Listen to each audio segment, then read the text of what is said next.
But do you care about yourself? Bollywood superstar Shahrukh Khan এবং জনপ্রিয় অভিনেত্রী দীপিকা পাড়ুকোনের নামে প্রতারণার অভিযোগে মামলা দায়ের করা হয়েছে। হুন্দাই আলকাজার গাড়ি সংক্রান্ত একটি মামলায় শাহরুখ, দীপিকা সহ হুন্দাই মোটরের ৬ জন কর্মকর্তাকে অভিযুক্ত করা হয়েছে।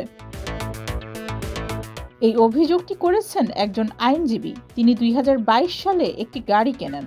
গাড়িটি কেনার পর থেকেই নানা যান্ত্রিক সমস্যা দেখা দেয়। কিছুদিনের মধ্যেই এসকেলেটরে বড় ধরনের ত্রুটি ধরা পড়ে, যা যে কোনো সময় দুর্ঘটনার কারণ হতে পারত। অভিযোগ করেও তিনি সমাধান পাননি। এরপর মামলা দায়ের করেন।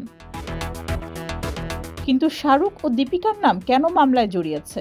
জানা গেছে তারা ওই গাড়ি সংস্থার ব্র্যান্ড অ্যাম্বাসাডর এবং বিজ্ঞাপনের প্রচার করেছিলেন।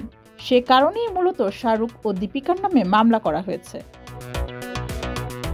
১৯৯৮ সাল থেকে হুন্দাইয়ের ব্র্যান্ড অ্যাম্বাসাডর রয়েছেন শাহরুখ।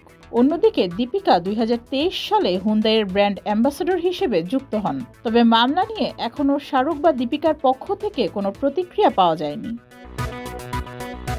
ডেস্ক রিপোর্ট, যুগের চিন্তা।